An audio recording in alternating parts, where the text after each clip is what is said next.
ಬೆಳಗ್ಗೆ ಎದ್ದ ತಕ್ಷಣವೇ ಏನು ತಿಂಡಿ ಮಾಡೋದಪ್ಪ, ಮಕ್ಳಿಗೆ ಬಾಕ್ಸ್ಗೆ ಏನು ರೆಡಿ ಮಾಡೋದು ಅನ್ನೋದೇ ದೊಡ್ಡ ಯೋಚನೆ. ಉಪ್ಪಿಟ್ಟು ಮಾಡಿಕೊಟ್ರೆ ಬೋರಿಂಗ್ ಅಂತಾರೆ. ಈ ರೀತಿ ರವೆಯಿಂದ ಒಂದು ರವೆ ಇಡ್ಲಿ ಮಾಡಿ ಅದಕ್ಕೊಂದು ತೆಂಗಿನಕಾಯಿ ಚಟ್ನಿ ಮಾಡಿಕೊಡಿ, ಎಲ್ಲರೂ ತುಂಬ ಇಷ್ಟಪಡ್ತಾರೆ. ಇವತ್ತು ನಾನು ಸಬ್ಸಿಗೆ ಸೊಪ್ಪು ಹಾಕಿ ರವೆ ಇಡ್ಲಿ ಮಾಡ್ತಾಯಿದ್ದೀನಿ. Welcome back to my channel. ಇಲ್ಲಿ ಮೊದಲಿಗೆ ನಾನು 2 ಕಪ್ನಷ್ಟು ರವೆನ ಉಪ್ಪಿಟ್ಟು ರವೆ ತಗೊಳ್ತಾ ಇದ್ದೀನಿ. ಅದಕ್ಕೆ ಒಂದು 2ರಿಂದ 3 ಸ್ಪೂನ್ ಅಡುಗೆ ಎಣ್ಣೆನ ಹಾಕಿ ಇದನ್ನು ತುಂಬ ಹೊತ್ತು ಹುರಿಯೋದು ಬೇಡ. ಒಂದು 2ರಿಂದ 3 ನಿಮಿಷ ಸ್ವಲ್ಪ ಬೆಚ್ಚಗೆ ಮಾಡಿಕೊಂಡ್ರೆ ಸಾಕು. ತುಂಬ ಹೊತ್ತು ಹುರಿದ್ಬಿಟ್ರೆ ಇಡ್ಲಿ ಸ್ವಲ್ಪ ಡ್ರೈಯಾಗಿ ಗಟ್ಟಿ ಆಗಿಬಿಡುತ್ತೆ. ಅದರಿಂದ ಒಂದು 2ರಿಂದ 3 ನಿಮಿಷ ಬೆಚ್ಚಗೆ ಮಾಡಿಕೊಂಡ್ರೆ ಸಾಕು. ನಂತರ ಇದನ್ನು ಒಂದು ಪ್ಲೇಟಿಗೆ ಎತ್ತಿಡ್ತಾ ಇದ್ದೀನಿ.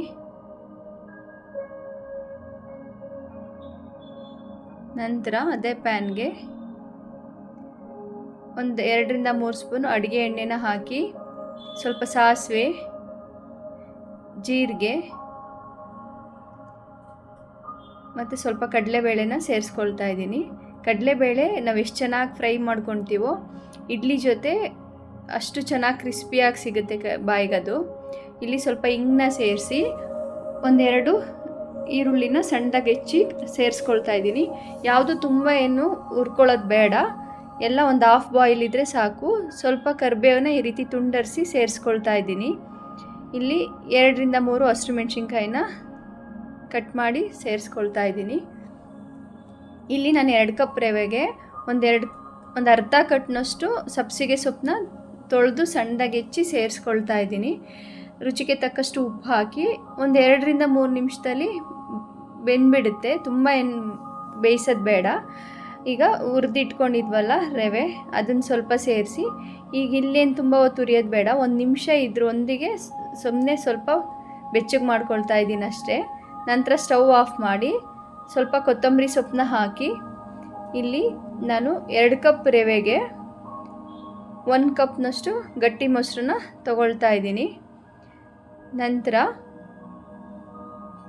2 ಕಪ್ನಷ್ಟು ನೀರನ್ನ ಸೇರಿಸಿ ಫಸ್ಟು ಮಿಕ್ಸ್ ಮಾಡಿ ನೋಡ್ಕೋಬೇಕು. ಬೇಕಂದರೆ ಇನ್ನು ಸ್ವಲ್ಪ ನೀರನ್ನ ಸೇರಿಸ್ಕೋಬೋದು. ನೀವು ನಮ್ಮ ಚಾನಲ್ ಫಸ್ಟ್ ಟೈಮ್ ವಿಸಿಟ್ ಮಾಡಿದರೆ ಸಬ್ಸ್ಕ್ರೈಬ್ ಮಾಡ್ಕೊಳ್ಳಿ. ನಾನು ಹಾಕೋ ಎಲ್ಲ ರೆಸಿಪಿ ನೋಟಿಫಿಕೇಷನ್ ನಿಮಗೆ ಮಿಸ್ ಆಗದೆ ತಲುಪುತ್ತೆ.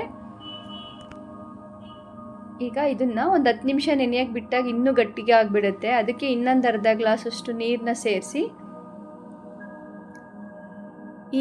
ಈ ಕನ್ಸಿಸ್ಟೆನ್ಸಿಗಿರಲಿ. ನಂತರ ಒಂದು 10 ನಿಮಿಷ ನೆನೆಯಕ್ಕೆ ಬಿಡ್ತೀವಲ್ಲ, ಆವಾಗ ಕರೆಕ್ಟು ಇಡ್ಲಿ ಹಿಟ್ಟಿನ ಅದಕ್ಕೆ ಬಂದುಬಿಡುತ್ತೆ ಇದು.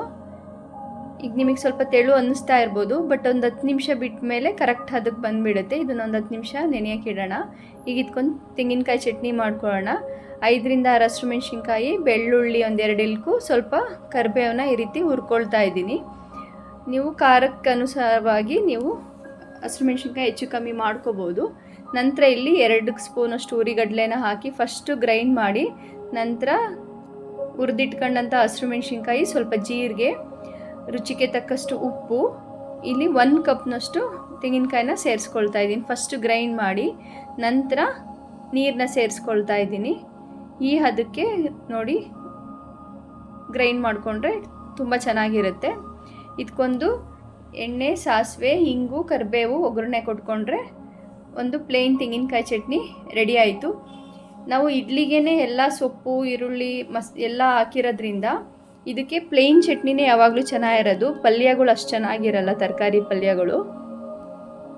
ಈಗ ನಾನು ಸ್ವಲ್ಪ ತುಪ್ಪ ಹಾಕಿ ನೋಡಿ, ಈಗ ಒಂದು 10 ನಿಮಿಷ ಆದಮೇಲೆ ಕರೆಕ್ಟ್ ಅದಕ್ಕೆ ಬಂದಿದೆ. ಈಗ ಎಲ್ಲವನ್ನು ಈ ರೀತಿ ಇಡ್ಲಿ ಪಾತ್ರೆಗೆ ಹಾಕಿ ಇದನ್ನು ಒಂದು 10ರಿಂದ 15 ನಿಮಿಷ ಬೇಯಿಸ್ಕೊಳ್ತಾ ಇದ್ದೀನಿ ಇಡ್ಲಿನ. ನೋಡಿ ಈಗ ಆರಾಮ್ಸೆ ಈಗ ಒಂದು ಸ್ವಲ್ಪನೂ ಅಂಟಲ್ಲ, ನೀಟಾಗಿ ತೆಗಿಬೋದು. ತುಂಬ ಚೆನ್ನಾಗಿರುತ್ತೆ. ಆ ಬೇಯ್ತಾ ಇದ್ದರೆ ಸಬ್ಸಿಗೆ ಸೊಪ್ಪಿನ ಘಮ ನೋಡಬೇಕು, ಎಷ್ಟೊತ್ತಿಗೆ ತಿನ್ನೋಣ ಅನಿಸ್ತಾ ಇರುತ್ತೆ. ಅದಕ್ಕೊಂದು ತೆಂಗಿನಕಾಯಿ ಚಟ್ನಿ ರೆಡಿ ಆಯಿತು. ಇದು ಬ್ರೇಕ್ಫಾಸ್ಟ್ಗೆ, ಲಂಚ್ ಬಾಕ್ಸ್ಗೆ, ನೈಟ್ ಡಿನ್ನರ್ಗೆ ಎಲ್ಲ ತುಂಬ ಚೆನ್ನಾಗಿರುತ್ತೆ. ತಣ್ಣಗಾದ್ಮೇಲೆ ಕೂಡ ಬಾಕ್ಸಿಂಗ್ ಮೃದುವಾಗೇ ಚೆನ್ನಾಗಿರುತ್ತೆ. ಖಂಡಿತ ಒಂದು ಸಲ ಈ ರೀತಿ ಟ್ರೈ ಮಾಡಿ. ರೆಸಿಪಿ ಹೇಗೆ ಅನ್ನಿಸ್ತು ತಿಳಿಸಿ. ನಮ್ಮ ಚಾನಲ್ ಸಬ್ಸ್ಕ್ರೈಬ್ ಮಾಡಿ, ಲೈಕ್ ಮಾಡಿ, ಶೇರ್ ಮಾಡಿ. ಮತ್ತೆ ಸಿಗುವ ನೆಕ್ಸ್ಟ್ ವಿಡಿಯೋದಲ್ಲಿ. ಬಾಯ್.